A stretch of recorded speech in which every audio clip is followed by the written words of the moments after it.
Oi, gente, tudo bem com vocês? Estamos aqui hoje para mais um capítulo do livro da Brené Brown, A Coragem de Ser Imperfeito. O meu nome é Kim, eu sou psicólogo clínico e estou trazendo esse livro bacana para vocês, que é a capinha dele, para a gente ler e compreender um pouco melhor as ideias da autora. O capítulo de hoje é o capítulo 3, que se chama Compreendendo e Combatendo a Vergonha. Ela já começa falando assim: a vergonha extrai seu poder do fato de não poder ser explanada. Essa é a razão pela qual ela não deixa os perfeccionistas em paz. É tão fácil nos manter calados. Se, porém, desenvolvermos uma consciência da vergonha, a ponto de lhe dar nome e falar sobre ela, nós a colocaremos de joelhos. Essa ideia de vulnerabilidade e vergonha é muito importante. Tem uma correlação bem interessante entre essas duas emoções, e a gente vai ver isso no capítulo de hoje. Tá? Então, ela pergunta: é necessário superar a vergonha para chegar à vulnerabilidade? Sim. O contato com a própria vergonha é fundamental para abraçar nossa vulnerabilidade. Não podemos nos deixar ser vistos se ficarmos aterrorizados pelo que as pessoas podem pensar. Aí vem aquela pergunta: como é que você encara a tua vergonha? Primeiro, o que você acha que é vergonha? E segundo, quando você se sente envergonhado, o que você faz? Você foge, você confronta, você tenta ficar paralisado e fingir que nada está acontecendo. Qual é o teu tipo de resposta em relação a essa emoção? Tá? Vai se perguntando isso enquanto a gente está conversando sobre. Ela disse: precisamos estar vulneráveis se quisermos mais coragem, se quisermos viver com mais ousadia. Compartilhar alguma coisa que se criou é uma parte vulnerável, mas essencial de uma vida comprometida e plena. É o símbolo de viver com ousadia. Mas dependendo da maneira como a pessoa foi criada ou de como ela se relaciona com o mundo, ela consciente ou inconscientemente atrela sua autoestima à maneira como o seu produto ou obra é recebido pelos outros. Em outras palavras, se gostam do que ela produz, a pessoa acha que tem valor. Se não gostam, ela acha que não tem valor. E aí? Eu vejo isso todos os dias em consultório, já senti isso na minha pele também, né? Quem nunca se sentiu uma pessoa inadequada quando os outros apontam e falam, não gostei. Tá? É muito interessante refletir sobre isso por vários motivos. O primeiro é, de certa forma, a nossa espécie, ela não lida bem com rejeição, não apenas hoje, mas sempre. E por que não? Para nós é muito importante fazer parte do grupo. Então, qualquer coisa que ameace esse fazer parte do grupo, para nós é muito ruim. Nós sentimos isso como algo muito ameaçador. Agora, o que acontece? Acontece que com o passar dos anos e com o desenvolvimento das relações sociais, da tecnologia, etc. e tal, nós começamos a exagerar um pouco as coisas. Ou seja, sei lá, eu digo que gosto de um estilo de música, a pessoa diz que não gosta, pronto. Acabou a minha chance de relacionamento, não apenas com essa pessoa, mas com qualquer outra. Então, eu não sou uma pessoa boa porque aquela pessoa não gosta do mesmo estilo musical que eu gosto. Ou eu escrevi algo, escrevi um livro, escrevi um poema, um artigo que seja, e nem todo mundo gostou. Eu tive só 80% de aceitação, teve 20% de pessoas que não gostaram. Eu me atrelo a esses 20% e fico magoado, chateado, porque eu não consegui atingir os 100%. Então, esse exagero é que é o grande problema e o grande alvo da questão da vulnerabilidade e da vergonha. Em primeiro lugar, porque é impossível a gente alcançar 100% de aceitação sempre. E isso na nossa espécie nunca foi atingido, mesmo os líderes tribais de muito antigamente, onde tudo era feito na base da força, eles não tinham a aprovação, vamos dizer assim, de todas as pessoas da tribo. Muitas pessoas seguiam porque tinham medo, não porque aprovavam. Tá? Então essa percepção é importante também. A nossa espécie, embora precise de aceitação, ela não precisa de 100% da aceitação para se manter viva. Né? Ou seja, nem no nível de sobrevivência isso é necessário. É muito importante pensar e refletir sobre isso. Quando a gente não pensa, a gente cai nessa armadilha de querer sempre ser aceito por todo mundo. E quando a gente entra em algumas ideias, assim, por exemplo, dê sempre o seu melhor. Ah, pronto, acabou. Porque sempre o seu melhor significa atingir 100% e acabou-se. Né? Então, isso não é possível e isso não é necessário. Aqui tem um outro ponto que ela traz também, que é assim, a confusão entre a aceitação do resultado do meu trabalho e a aceitação da minha pessoa. Então, por exemplo, eu sou psicólogo e adoro falar sobre psicologia, mas talvez eu esteja numa mesa com alguns amigos e ficar falando sobre as pesquisas a respeito do conceito de vergonha não seja uma coisa tão interessante. E se eu começar a abrir a minha boca para ficar falando do conceito de vulnerabilidade, vergonha, caramba, as pessoas vão olhar para mim e falar, pô, cala a boca, me para de ser chato. Né? Então, quer dizer, talvez naquele contexto as pessoas não queiram ouvir sobre isso. E isso não significa que elas não gostam de mim. Agora, quando a gente está lidando com a vergonha, essa é a primeira distorção cognitiva que acontece. Não gosta do que eu fiz, não gosta de mim. Percebe? Então, isso é muito importante. E aí ela coloca assim, uma dessas duas coisas acontece neste momento do processo, ou seja, quando o resultado do teu trabalho é rejeitado. Uma vez que você descobre que sua autoestima está ligada ao que você produz ou cria, é pouco provável que vai mostrar o que fez. E se mostrar antes, irá retirar uma camada ou mais do melhor de sua criatividade ou inovação, a fim de tornar a receptividade menos arriscada. Isso é aquela ideia, assim, muito comum em artistas, por exemplo. Então, a pessoa faz uma música ou escreve um poema. E como é uma música ou um poema, ele pode escrever de uma forma ou de outra. Então, tem lá, por exemplo, eu vou falar de poesia, que é algo mais próximo meu, né? Então, por exemplo, pode colocar duas frases no mesmo poema. As duas frases querem dizer a mesma coisa, mas são formas diferentes de dizer a mesma coisa. Coloco essa ou coloco essa? Ah, mas tem gente que vai gostar dessa. Ah, mas tem gente que vai gostar da outra. Então, a pessoa começa a criar uma dúvida porque ela quer atingir o 100%. Se ela não tem a pretensão de atingir o 100%, ela vai colocar aquilo que ela se sentir melhor, ou aquela que ela entender que é o mais interessante. Mas se ela pretende atingir o 100%, ela vai ficar na dúvida. Percebe como é cruel esse joguinho? Né? Ou seja, imagina pensar em dizer, por exemplo, eu te amo. Digo de um jeito ou digo de outro? E se eu falar desse jeito e ela achar, ou ele achar que eu estou me doando demais ou que eu estou me doando de menos? Pronto, feita a confusão. Ou 2, né? Voltando aqui para o texto. Se você mostra o seu trabalho sem limitar o seu lado mais criativo e a receptividade não é das melhores, você fica arrasado. Se o que tem a oferecer não é bom, então você não é bom. As chances de querer um feedback, de insistir e de voltar para a mesa de criação são pequenas. E aí você se fecha. A vergonha lhe diz que você não é talentoso o bastante e que você já deveria saber disso. Que são os nossos auto-julgamentos? Geralmente no consultório as pessoas falam do que os outros vão pensar. E eu sempre pergunto, quem são esses outros? As pessoas? Quais pessoas? As pessoas a quem as pessoas pensam isso.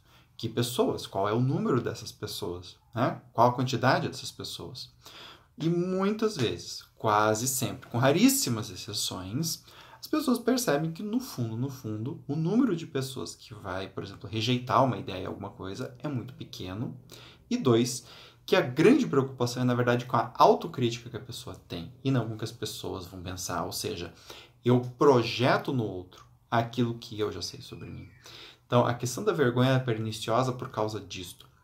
Eu faço um pré-julgamento negativo a meu respeito e projeto isso no outro. O que é projeção aqui?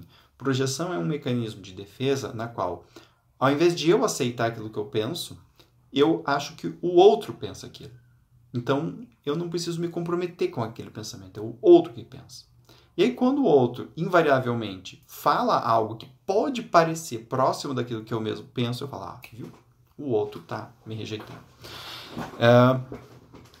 Então, essa questão da vergonha ela é muito perniciosa por causa disso. Ela vai tender a te fechar. Ou você não vai se mostrar muito, ou caso você se mostre, você vai ficar esperando 100% de receptividade, o que não vai acontecer, e quando não acontecer, tu vai te fechar de novo, tá? E notem que eu fico batendo nessa tecla, porque ela é muito importante. O grande problema é esta ideia, essa distorção cognitiva que diz que todo mundo tem que aplaudir. E não é assim. Tá? Se estiver imaginando o que acontece quando você atrela sua autoestima à sua arte, ao seu produto, e as pessoas gostam muito do que você faz, deixe-me responder a partir de minha experiência pessoal e profissional. Você está numa enrascada ainda maior. Tudo que a vergonha precisa para sequestrar e controlar sua vida está justamente aí. Você transferiu a sua autoestima para o que as pessoas pensam. Teve sucesso algumas vezes, mas agora é totalmente dependente disto. Ou seja, se você acredita que você vai melhorar a sua autoestima a partir do momento em que os outros disserem que você é lindo, maravilhoso e que o que você faz é fantástico, não caia nessa roubada, porque você vai se ferrar ainda mais. Né? Usando um palavreado bem técnico. E por que isso? Porque a partir do momento que se confirmar essa hipótese, aí sim é que você vai se tornar dependente dela. Quem fracassa ainda tem uma escapatória. Porque a pessoa fracassou, vamos dizer assim. Não é todo mundo que adorou o que ela fez, então ela vai buscar outras formas de olhar para si. Agora, se o que se fez, as pessoas gostaram, ela viu, agora eu encontrei um jeito das pessoas gostarem de mim. Só que aí você fica dependente desse jeito. Você não vai nunca mais ousar em mudar aquele jeito. E você vai ficar eternamente preocupado com o dia em que as pessoas não gostarem mais daquilo. Eu vejo isso em consultório o tempo todo. Ah, Kim, o sucesso muda isso. Muda para pior. Ou seja, quanto mais sucesso, mais preocupada a pessoa tende a ficar. Porque o problema não é o sucesso, é o que o sucesso significa. E ele significa que enquanto eu tenho sucesso, as pessoas gostam de mim. Se eu perder, eu não sou mais amado. E isso é muito cruel. Muito cruel. Aí ela vai falar do quê? Da autovalorização.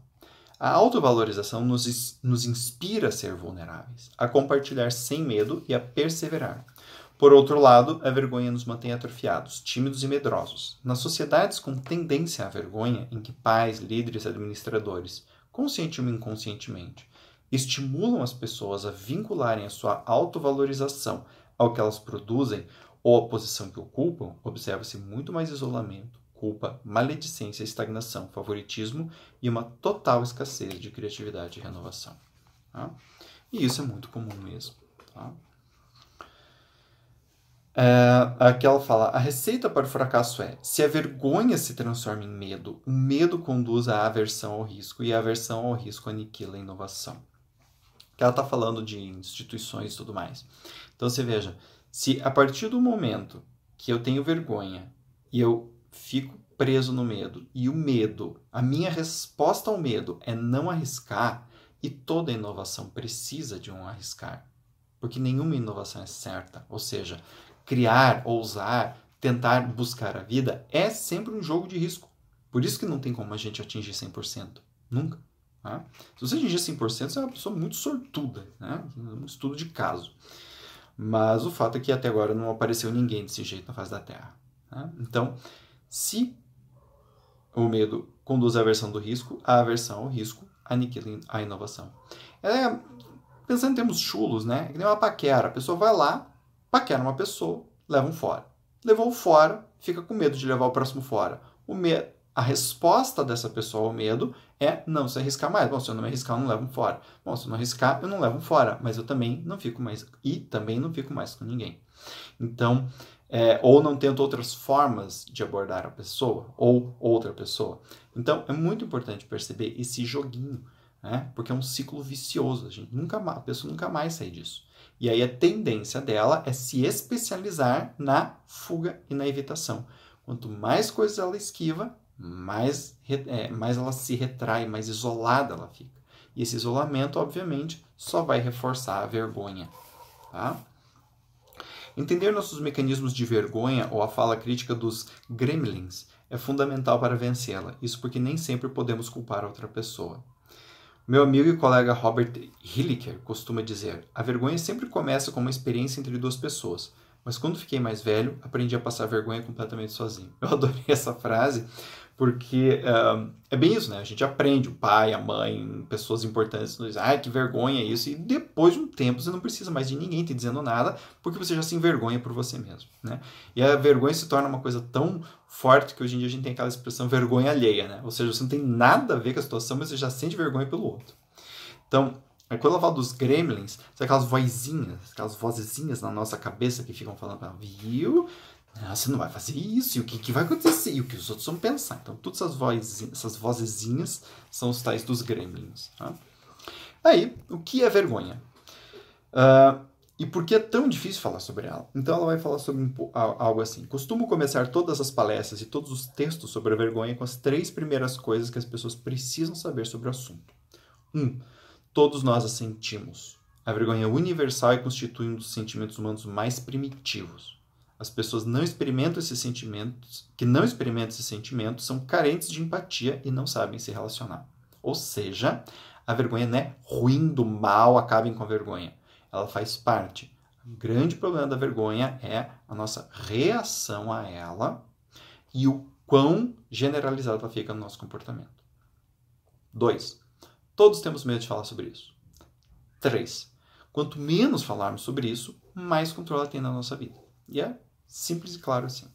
Há algumas maneiras bastante eficazes de refletir sobre a vergonha. Em primeiro lugar, pode-se dizer que se trata do medo da falta de conexão, de perder um vínculo com alguém. Então, nós somos uma espécie social. Qual é o maior medo de uma espécie que é social? Perder contato com pessoas. Por isso, a vergonha é tão importante, a culpa. Todas essas emoções, elas são emoções que mediam relações sociais, tá? Ou seja, o meu medo de me envergonhar é também o meu medo de, através disso, perder o status. E isso é importante? Isso sim é importante. Agora, quando isso se torna uma coisa tão grande que eu não exponho absolutamente nada, eu também posso vir a perder o contato social. Está entendendo? Ou seja, quando extremada, a emoção pode causar exatamente aquilo que ela é programada para evitar. Né? Ou seja, eu não vou falar abobrinha num evento para eu não perder minha respeitabilidade. Agora, se eu sempre for em um evento e não falar absolutamente nada, for perguntado e ficar quieto, eu também posso perder contato social por causa disso. Tá? Então, é uma questão de equilíbrio. Eu não sou digno ou bom o bastante para amar, ser aceito ou manter um vínculo com alguém. Eis a definição de minha pesquisa. Vergonha é o sentimento intensamente doloroso ou a experiência de acreditar que somos defeituosos e, portanto, indignos de amor e de aceitação. Ou seja, essa frase que eu falei anteriormente, eu não sou digno ou bom o bastante para amar, ser aceito ou manter um vínculo com alguém, é a percepção do que ela traz aqui como vergonha. Gente, estamos falando de pesquisadores e algo é importante de falar, que é assim, eu já li algumas pesquisas a respeito de vergonha e algumas trazem uma definição muito próxima dessa que a Brené traz. Outras trazem uma versão bem diferente do tema vergonha. Por isso que sempre que você vai ler um autor que fala a respeito de uma determinada emoção, o mais importante não é o nome que ele dá para a emoção, mas o conceito, ou seja, o que ele entende por vergonha, por raiva, por medo, ou seja, por qualquer emoção. Então, no caso da Brené, a vergonha é isso. É o sentimento intensamente doloroso ou a experiência de acreditar que somos defeituosos e, portanto, indignos de amor e aceitação. E note que é um E, ou seja, é o sentimento intensamente doloroso ou a experiência de acreditar que somos defeituosos, tá? Ou seja, a pessoa sente ou acredita que é defeituoso, e a consequência disso é ser indigno de amor e aceitação, tá? Este e aqui é importante, porque poderia ser um mas, um ou um talvez, um contanto, né? Poderia ser várias palavras conectivas ali, mas é o e, ou seja, é uma coisa e a outra, tá? Ou seja, eu me acho defeituoso e, por causa disso, eu não serei amado, eu vou perder conexão, eu não vou ser aceito e eu vou perder conexão. Eu não valho nada e o meu grupo vai me excluir por causa disso. Isso é o que a Brené Brown fala que é vergonha. Ok? Muito bem. Aí ela fala de categorias de vergonha, ou seja, onde é que a vergonha aparece na raça humana. Ela vai falar de aparência e imagem corporal, né? Quem não, quem nunca. Dinheiro e trabalho. Maternidade e paternidade, família, criação de filhos, saúde mental e física, vícios, sexo, velhice, religião, traumas, estigmas ou rótulos. Né? Ou seja, Essas são as questões que mais apareceram na pesquisa dela. Questões como vergonha, ela traz aqui algumas frases, né? Por exemplo, vergonha é ser demitido e ter que contar para minha esposa grávida. Vergonha é me enfurecer com meus filhos. Vergonha é minha mulher pedir o divórcio dizendo que quer ter filhos, mas não comigo. Vergonha é ser pego dirigindo alcoolizado. Vergonha é ver pornografia na internet. É ser reprovado no colégio. Então, são essas as frases que as pessoas dizem, pelo menos lá nos Estados Unidos, onde ela fez a pesquisa, a respeito da questão da vergonha. Tá?